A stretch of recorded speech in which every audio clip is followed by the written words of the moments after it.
11 সালের পর থেকে অনেক আক্রমণ আমরা সহ্য করেছি। সে আক্রমণ সহ্য করার কাহিনী পশ্চিম মেদিনীপুর। গত শনিবার থেকে শুরু হওয়া ঘাটালে সিপিএমের কৃষক সম্মেলন হলো বর্ণাঢ্য শোভাযাত্রা ও মিছিল পদযাত্রা দিয়ে কুশপাতা থেকে বিদ্যাসাগর হাই স্কুল মাঠে প্রথম দিন। গতকাল রবিবার ঘাটালে বিভিন্ন স্থানের কৃষকরা ৩৯তম জেলা সম্মেলন যোগ দেন প্রায় ৪৪৯ জন।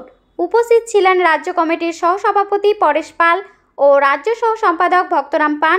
এছাড়াও স্থানীয় জেলা কমিটির সদস্য অশোক সাঁতরা, ঘাটাল এরিয়া কমিটির নেতৃত্ব তাপস চক্রবর্তী, সিপিএমের ঘাটাল এরিয়া কমিটির সম্পাদক উত্তম মণ্ডল, অন্যতম নেতৃত্ব চিন্ময় পাল, যুব নেতৃত্ব কল্যাণ দাস, পিন্টু চক্রবর্তী, কাশীনাথ দত্ত, প্রাক্তন দাসপুর বিধায়ক সুনীল অধিকারী, দাসপুরের কৃষক নেতা গণেশ সামন্ত, অর্জুন দাস, দাসপুর এরিয়া কমিটির সম্পাদক গুণধর বোস সহ অন্যান্য নেতৃবৃন্দ।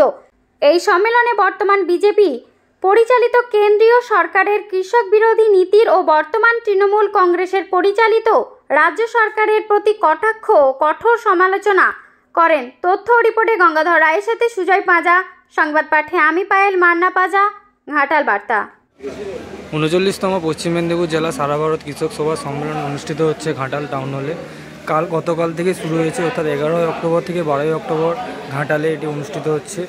গতকাল পথসভা এবং এটি মিছিলের মাধ্যম দিয়ে অনুষ্ঠিত হয়েছে। আজ ওনাদের টাউন হলে একটি বৈঠক অনুষ্ঠিত হয়েছে, ভেতরে বৈঠক চলছে, এখানে বাকি কর্মীরা বসে আছে। 11 সালের পর থেকে অনেক আক্রমণ আমরা সহ্য করেছি। সে আক্রমণ সহ্য করার কাহিনী পশ্চিম মেদিনীপুরের কমরেডদের বলা মানে বাতুল হবে। সে আক্রমণের